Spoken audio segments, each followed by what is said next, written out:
Hey guys, Tony Butler, and today we're going to talk about something really interesting, and it's random acts of marketing. Like, what is wrong with you guys? I keep seeing this in website after website. So we're going to get into, how to avoid random acts of marketing, why it's damaging to the brand, and then what we're going to do is talk about how do you get away from that. I'm going to show you some really good examples. Okay, but before I get started, please, if you haven't already, like this video, subscribe. And if you haven't, go back and look at the last few videos that we put up. We're starting to get some rhythm into, how to really take advantage of the primal storytelling system, how to do content in a way that you haven't done before. All right, random acts of marketing. What am I talking about? Well, I have literally audited hundreds of different websites and brands, in all kinds of different industries. And I see the same mistake over and over again. And that's that your social media team is posting things that have nothing to do with you. They have nothing to do with your clients. They haven't thought about the target market at all. And, the blog system that you're using it's really random. I saw, I looked at a IT company that was specializing in financial companies just not so long ago. And one of the things I saw is, they had article after article after article was on really hardcore tech subjects. Okay. Basically, it was their engineering department writing articles for other engineers, not their target market at all. Their target market was, the administrative staff of a hedge fund, the administrative staff of a wealth manager, not a tech person. And then they would have some random article that would be about, tech news in the industry, the latest crypto locker, security anti-force, that kind of stuff. Well, that kind of blogging in a industry that is supposed to be targeted at a very specific group, it's just not helpful. And I see it in every category. There's always a place and time for you to use three different kinds of content. Relevant content about your industry and what you do. Semi-relevant, it's industry news, maybe things that your clients might be interested in that's happening in your industry, maybe because you're usually in a different industry than your clients, right? And then third is like non-relevant but interesting information that they would want to see for some reason. But it all comes back to keeping the client in mind. And, I'm always talking about how companies make the same mistake when they hire someone for social media. They're like, okay, we need someone to manage our social media. So what we'll do is we'll hire a young person who just got out of college because they're tech savvy, they use social media, and they're going to come up with our social media strategy and publish for us. And that's like saying, hey, we're an NFL team. Let's hire a high school kid because he played on a high school team or he watched high school football games, and now we're going to have him play for the NFL. It just doesn't work that way. Okay, you need someone who has a strategy, who has experience, who has a process to help you create that content. Okay, so what are the stories? What are the structures? How do you do it? How do you come up with a strategy so that you're not just randomly publishing? So the first is, and this is what the primal storytelling system is about. First is define that target market. Put together the demographics and the psychographics of the tribe that you're trying to attract. Okay, think about them. And then there's three main story types that you're going to tell. The one that I start with almost every engagement with a brand is, help them tell their origin story. How did you get started? Why are you doing what you do? What is your value prop to the world? And that origin story, think of it like, a Marvel comic movie, a Marvel comic book. Think of Captain America. Where did Captain America come from? You had this wimpy guy, but he had a big heart, and he wanted to help fight against the Nazis during World War II. And so, he's volunteering, but he couldn't pass the physical. And so finally he volunteers for the, this experimental research. He takes it and he becomes Captain America. But then that's not what made him a hero. The serum is not what made him a hero. What made him a hero was his big heart and his his plan for helping others. Okay. And a lot of brands, their origin story will follow a very similar pattern.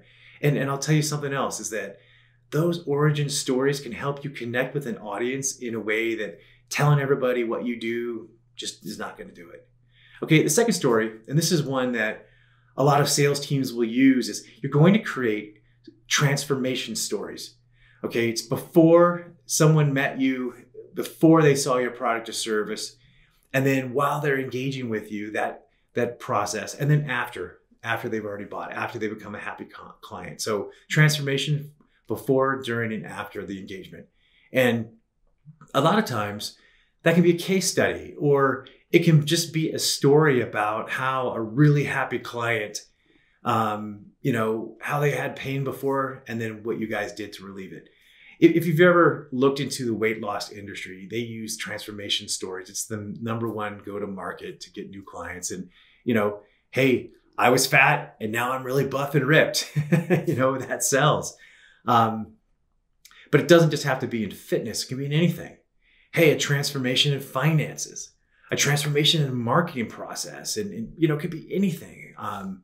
Transformations help people understand and see examples of how you help someone else, and how you might help them.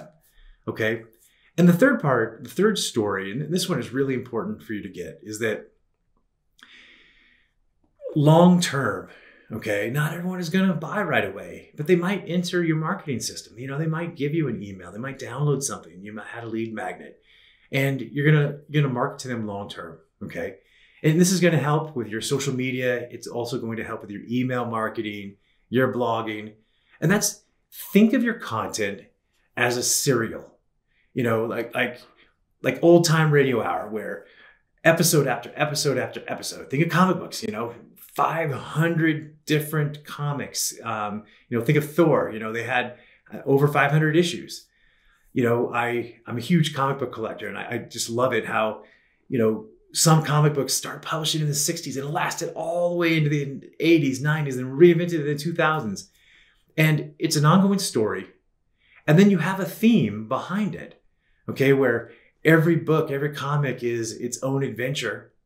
But there's an underlying theme of something there. Thor is always trying to protect the earth. He's trying to protect the universe. He's standing up for good. He's fighting. Your brand, in much the same way as these comics and these heroes, you're trying to help in some way. Okay, so let me give you an example. We do an enormous amount of work in the hospitality side of Primal storytelling. So hotels, restaurants. We launched a brewery not so long ago, and what we're looking at is, okay, what value can we deliver to the target market over a long period of time? Sometimes it might be something personal to them in their industry. So let's say, as an example, let's say your property and you have a nice venue for weddings.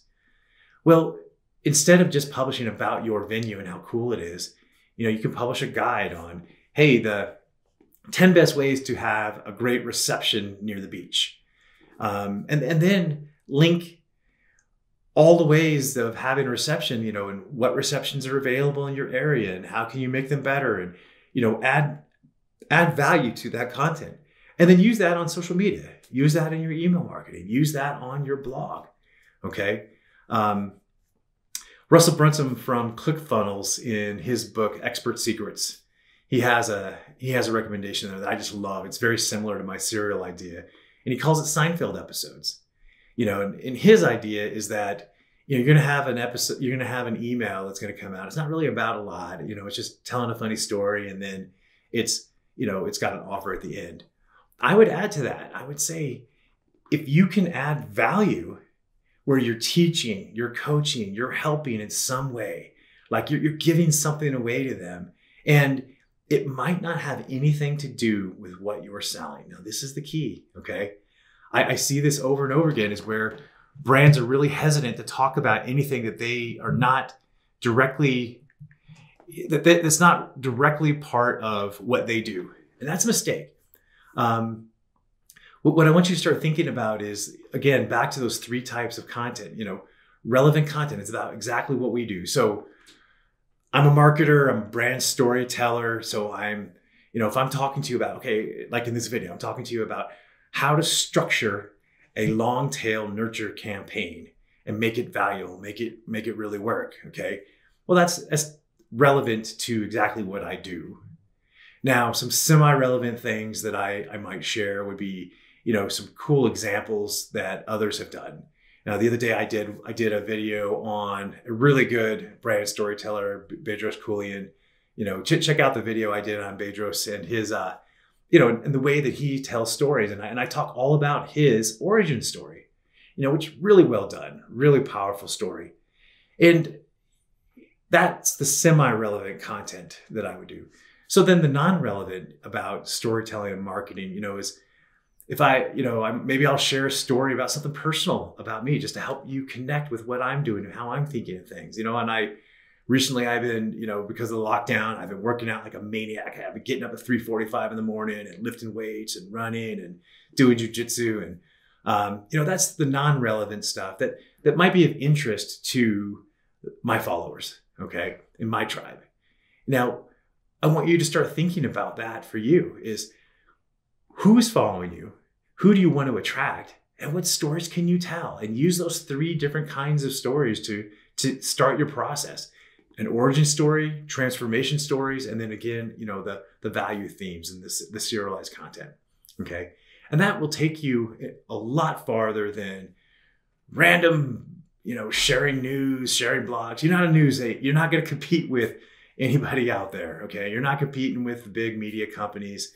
Sharing the news of the day is just a total waste of time. And please, please stop sharing quotes. No one wants to see any more quotes. When Twitter first got started, everyone's like, okay, we're going to share a quote of the day, a thought of the day. Like, oh, please, no more, no more. The world has enough quotes.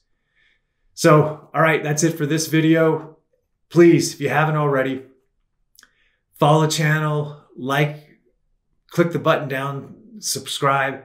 And hey, in the show notes, you'll see some links to Instagram, Facebook. It's Anthony L, like Len Butler. Follow us, check it out. Look right up there. You'll see another video. I'd love to get some comments on what you guys think. We're just getting started here. I think this is like video number 4 or 5 in the process. So until next time, this is Tony Butler, and be well.